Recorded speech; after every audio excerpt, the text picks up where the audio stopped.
Welcome. This podcast is an exploration into being human and what's possible when there's less attention on the noise in our heads. Warning. While listening to this broadcast, you may experience moments of deep peace, sighs of relief, personal insights, or long stretches of dead air. Do not be afraid. This is normal. Under the Noise with Wyn Morgan and Kate Roberts. Welcome to Under the Noise. I'm Kate Roberts and I'm here with my co-host, Wyn Morgan. How are you, Wyn? I'm well, thanks, Kate. How are you? I'm good. So to those listening, this is our second take. We had to stop and start again. So over to you, Wyn, because you had a beautiful idea about our topic for today. I had an idea. Go ahead and pass it on. An idea. I don't know how beautiful it is. I was wondering why you laughed more than normal to that little exchange at the beginning. I wasn't sure you would tell everyone that this is take two. Anyway, it's take one again now because listening, you haven't heard this before. A few weeks ago, I was co-running a retreat in Connecticut. And I had an exchange with one of the participants. And I noticed in listening to them that I really wanted them to see something meaningful about themselves and about life. And about every human being. I wanted them to see something meaningful about that. And in the pursuit of this, I kept asking the same question over and over again. And I could tell by the look on this person's face that after the second time of asking, it was, where's this going? And then the third time of asking, you seriously can ask me the same question over and over and over again. The question was, how does that happen? And then they'd answer and I'd say, how does that happen? And the look on this person's face back to me was from puzzlement, bewilderment, impatience, annoyance, anger. What are you getting at? Bewilderment. All that kind of is to mix and mix and mix. And I don't know how many times I asked the question. Always, how does that happen? And other people in the group were looking at me exasperated as well and losing their patience. And to me, it didn't matter that they might have thought this and this person might have been getting annoyed at me, because I didn't want to have what they think of me on my mind. And if I did, I might have backed off. And it might not have been a potentially life-changing insight that they had. Because I wanted them to see the end of, how does that happen? How does that happen? How does that happen? I wanted them to see that there are things in life as human beings that just happen, that we do not control, that we are made in such a way that we do not have to be on ourselves. Now, the point of this is not about that story so much, but to me, I was noticing my willingness to go there and having zero regard of what this person and everyone else thought of me as I was doing this. Not because I wanted to be annoying, but it didn't matter to me if I was. Because the only thing in my mind was I wanted this person to potentially have a life-changing insight that would last an awful lot longer than their annoyance of me. And here's why I think that was noteworthy for me, is because that felt so different from the most of my life, where anything I'd be doing was in order to gain approval, to gain respect, to gain liking, them to like me, love me, trust me, want to be with me. And I think that's what struck me afterwards in reflecting back on it. And I really reflected on it quite deeply the next morning after they'd all gone home. The guests who came for the weekend had gone home. And it just struck me how different that was. That I only had their best interest at heart, regardless of what that might mean for me.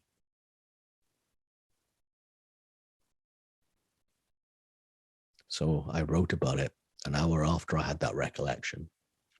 And it's in, for anyone listening who's on my mailing list, I send a newsletter out once a month, and it has some reflections or insights of what I've either seen for myself that have been helpful or for other people. So I brought that to our Under the Noise table today, as opposed to me having nothing, which is my often way. And it's always Kate's idea if it's just Kate and myself talking. This time I had something. So that's my starter, Kate, about what we might explore together today.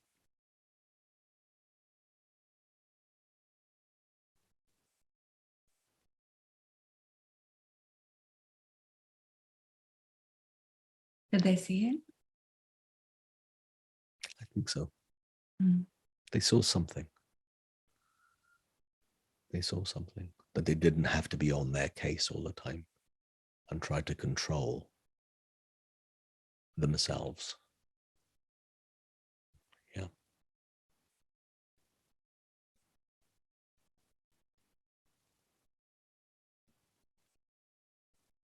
But here's one thing I do know. If I had what do they think about me on my mind, and that was more than a fleeting thought, their chance of seeing anything would have been far, far less. And that's what I think matters. Or another way of saying it would be, in my work, one way I can diminish the impact I have with people is if I have me in the game. If I've got me on my mind, or what, again, this is still me on my mind, what I think they will think of me on my mind, I know my impact is diminished hugely if I respect that thought more than what would be of most impact to them right now.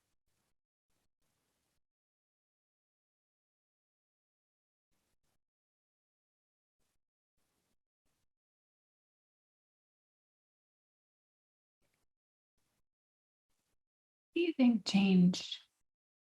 Like, what do you credit that change to? Where before it would have mattered what they thought, and in that moment it didn't.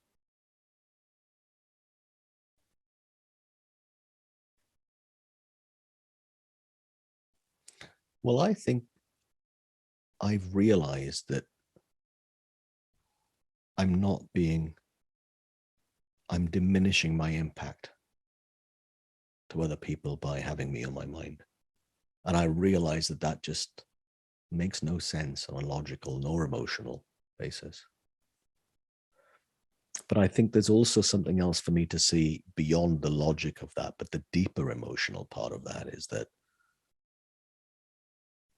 I don't have to do or think I need to be something in order to be liked, respected, loved. I thought I had to act a certain way in order to earn the right to be liked, respected, or loved, as opposed to my birthright is that as a human being, I don't have to do anything for those to occur. It's like my being is that as opposed to my doing. And I think at a deeper level, I know I've seen it for other people, that it's not the way they behave towards me that makes me like them. I like them for who they were all along and who they are. But also, as I realize this, is when anybody is being a little bit needy or doing something for an ulterior motive, doing something in order to be liked, I've got a sense of that for other people. And at some point, I think I put two and two together and realized that if I've got that going on, other people get a sense of that too. My potential neediness, my absolute sometimes being a little bit creepy. I think I've done that in the past in my life. Let my insecurities play out in a way that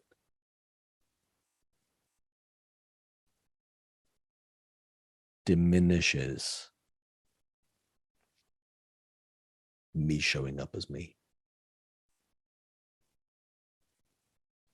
I don't know if that answers the question, Kate.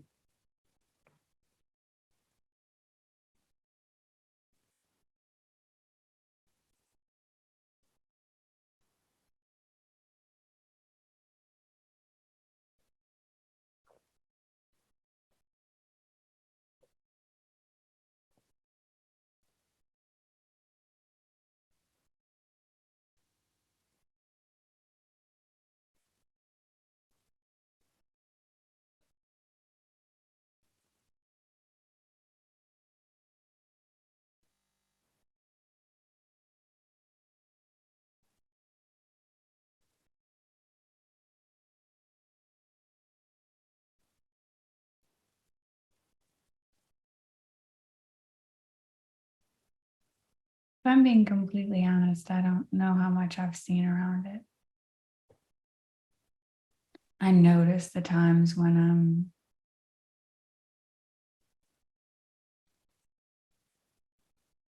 comfortable in my own skin and I'm not up in my head. And it's not about me.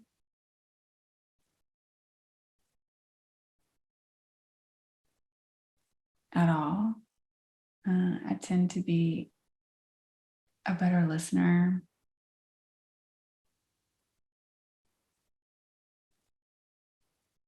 I have a better sense of humor.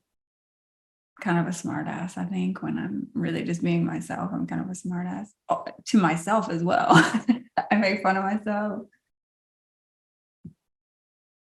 I say things to people that it's just spot on helpful.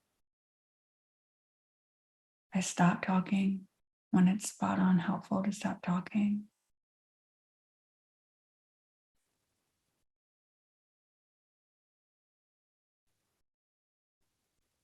I can also feel when I'm watching my words.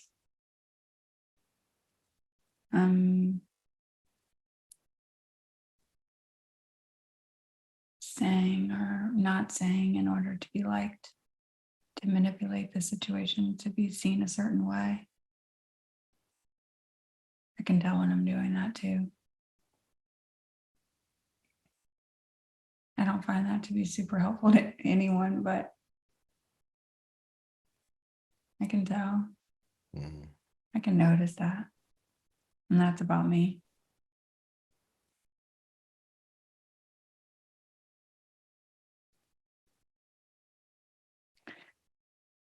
And I suspect, like most things,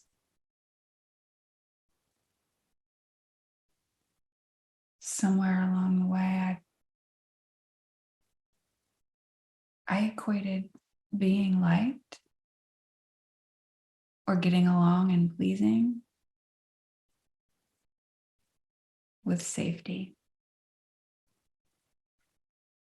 Interestingly enough, not necessarily physical safety, but I wouldn't have to feel uncomfortable. I wouldn't have to feel insecure. I wouldn't have to. It's so much easier when people like you. You don't become the center of attention. You just kind of blend. And I didn't like being the center of attention.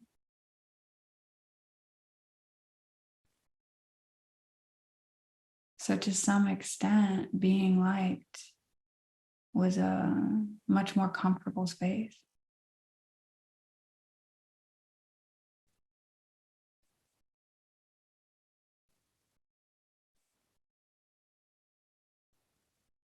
But I'm on to myself a lot more than I used to be.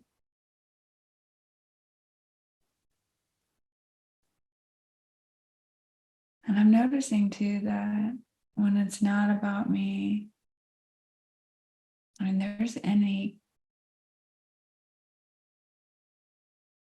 like, wisdom can show up in any form, if that makes sense. So when I'm with someone or talking to someone, it may show up as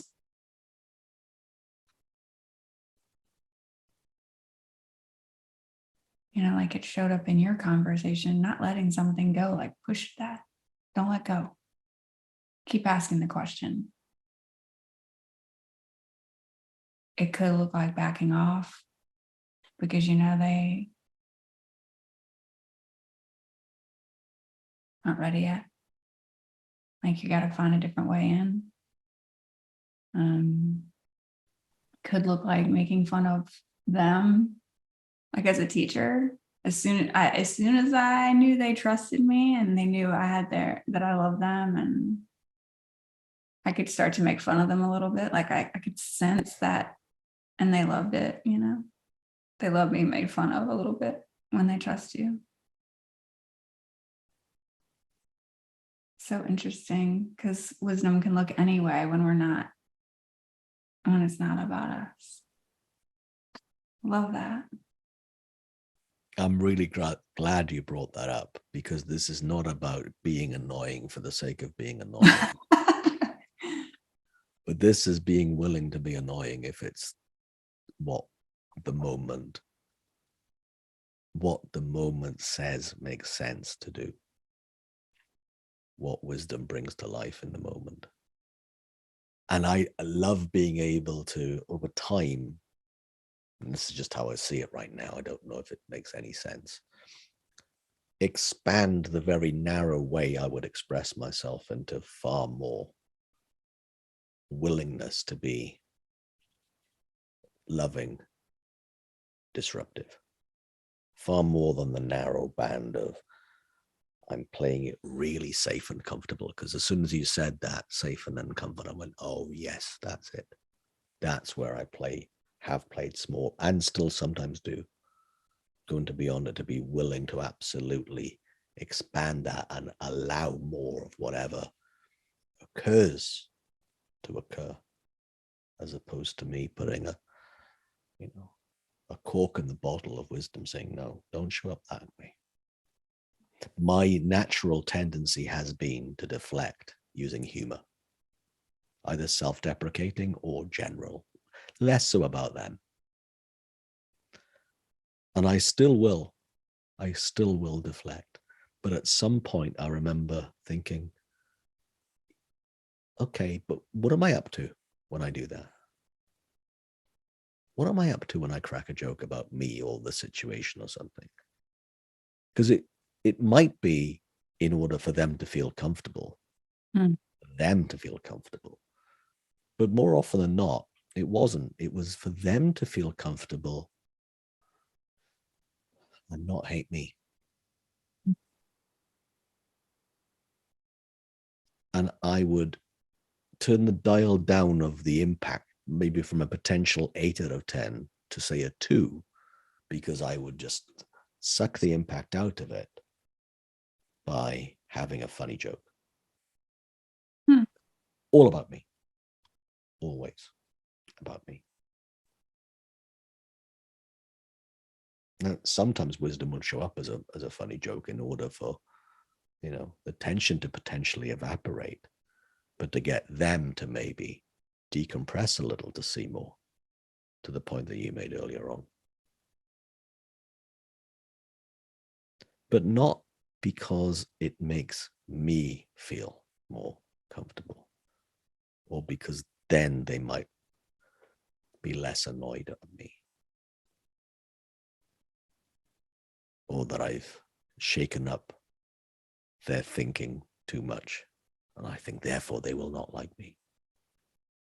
It's just an interesting kind of play for me to notice. And it happened today, in fact, earlier today, with somebody, and they messaged me after the session. It's the first time they've messaged me after a session, and I think we've had about 6 sessions. It's the first time they've messaged me to say thank you.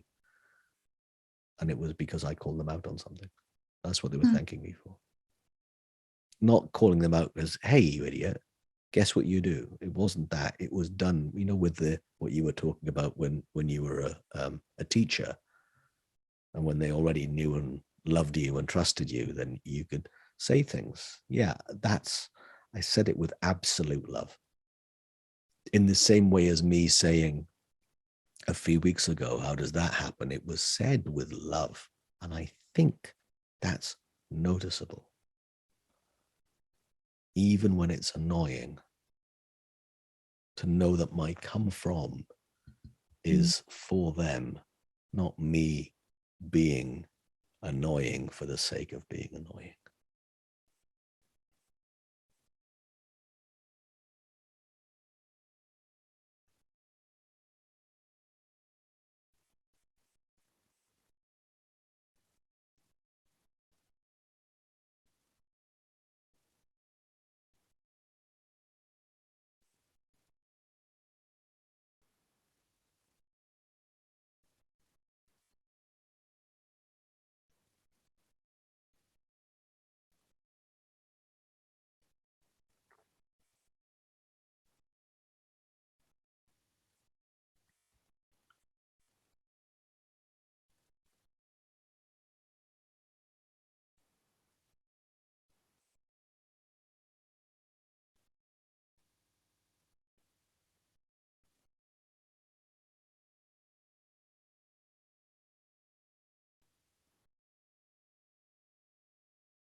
I just remembered something as well that I read years ago.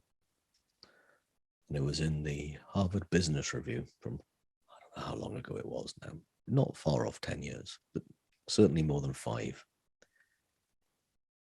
And it was a study from a few people about what makes a person be a good leader for other people in any kind of organization, be it formal business organization or in any other walk of life. And they identified 2 characteristics: warmth and strength. And what they noticed in the study was that strength, right? That the ability to be assertive, or the ability to do what I've been talking about and we've been sharing in the last kind of 20 minutes or so. Hugely important, but not the first thing. It's secondary. 2, the other characteristic of warmth. And this is the interpersonal skills, what is so often called within business soft skills, which certainly aren't soft. They're just less easy to pin down. They're not soft at all. Interpersonal skills, so rapport, ability to listen, something else that you mentioned earlier on today. All of that stuff, the warmth between person A and person B. And once warmth's been established, then strength can happen. But it's really difficult the other way around, because all you get then is dictatorship. Annoyance for the sake of annoyance. That's what the other person would experience, which is what I think when you said, I can have a joke with my students in school once there's a trust and a love established. Yeah, that's why. That's why. And this study was by a lady called Amy Cuddy, who became quite well known about 10 years ago with power poses. About, hey, before you have a big meeting, go into the restroom, the washroom, the bathroom, and do a power pose so you can feel like you're most powerful. And that made her quite well known. She had a TED talk, a book, a tour around that. And I met her on one of those talks in London, about 2014, something like that, I think. And yet, what was to me, the most impactful was the other paper that she wrote about warmth and strength in a leader, and that way around. And I think a part of it, because it's less behavioral, less solid, less tangible, it didn't get the same kind of publicity, if you like, as the power pose notion. But it's a lot more powerful, which is ironic given the other one was about power poses.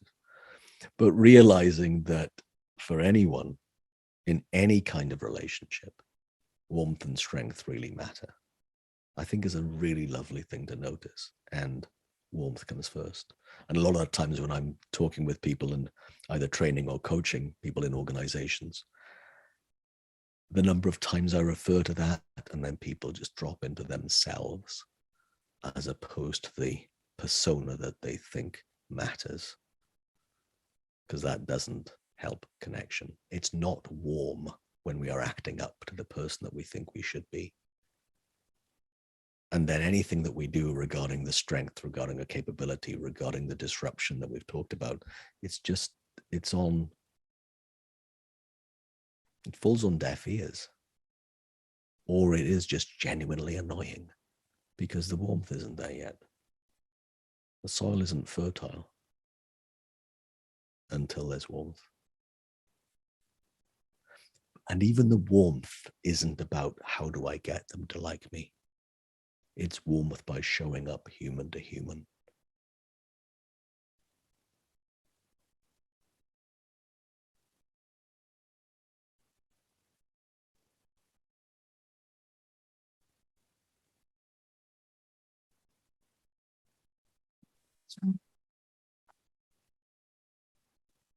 Well, is it okay if I look it up instead of butchering it like I normally do? Look Where it up and I then say butcher it. a quote and then I basically just change it the whole thing. Well, you could look it up and butcher it. Look it up and misread it. Oh, How nice. about that? But it's one of my favorite.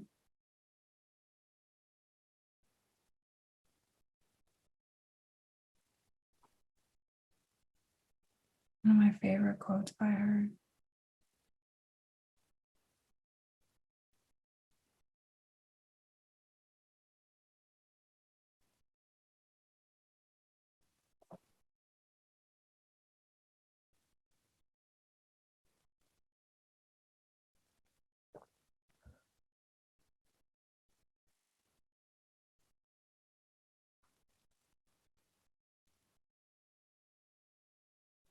I think I might have to butcher it. It's not coming out. So, just so everyone knows, this is not an actual quote. But essentially, she said,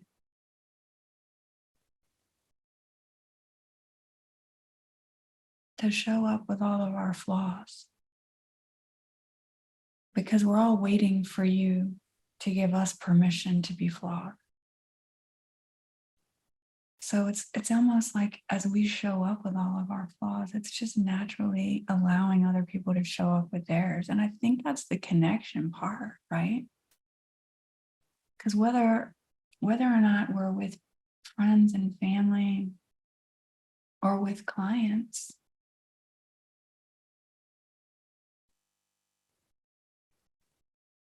we're the same.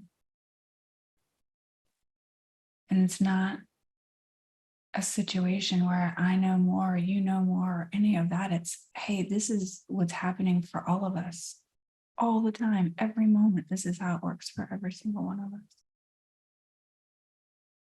And I love that quote so much because whenever I do show up, even like today, where I'm like, yeah, I don't know if I've seen this. And being like still looks really safe for me.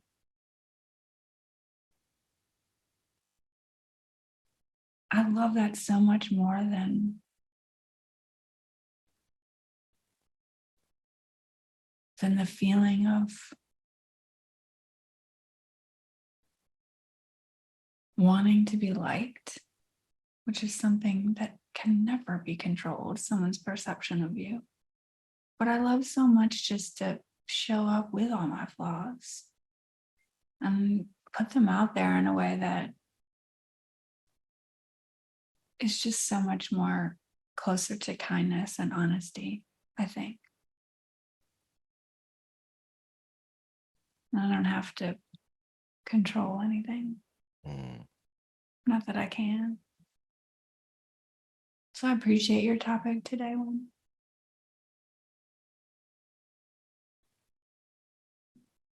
And for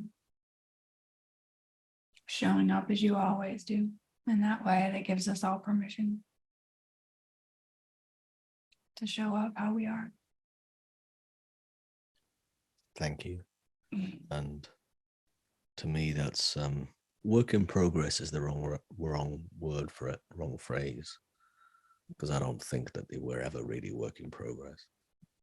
But the insight about that is still work in progress. I still think, and it happened 3 minutes ago, for those of you who noticed, I made a joke about, oh, you can butcher it and look it up, right? I could have just shut up, as opposed to trying to be funny or entertaining in order to be liked. Oh well. C'est la vie. Humans, huh? Yet I'm noticing, exactly to the point that you just shared, how much more freedom I can feel and more ease about being myself when I'm not having what other people think about me on my mind. Then it makes showing up a lot easier. It doesn't take a genius to realize that one, but it took me a long time to realize that. So thanks for playing along. Thanks, Wynn. You've been listening to this week's episode of Under the Noise with me, Wynn Morgan, and the amazing Kate Roberts. If there's anything from today's conversation that you'd like to ask us about or share observations for you, please get in touch. Our details are at the end of this or wherever you found this podcast. And again, if there's anything that you'd like us to talk about in the future, then again, let us know. And if there's someone in your life that you think would love to listen to this, either this specific episode or any parts of Under the Noise, then please point them in this direction. I've heard from a few people recently who I'd never met before that listen and have recommended this to other people who are also enjoying it. And it's lovely to hear those stories. And I know there's lots more of that's happening. And someone recommended a different podcast to me recently, and I've started listening to it and thoroughly enjoying it. So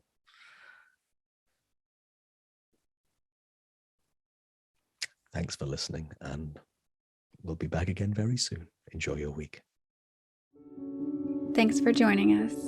We'd love for you to subscribe, rate, and review. If you have a topic or question that you'd like us to chat about, email Wynn or Kate at wynn@winning.co.uk and Kate at katerobertscoaching.com. Until then, enjoy what's possible under the noise.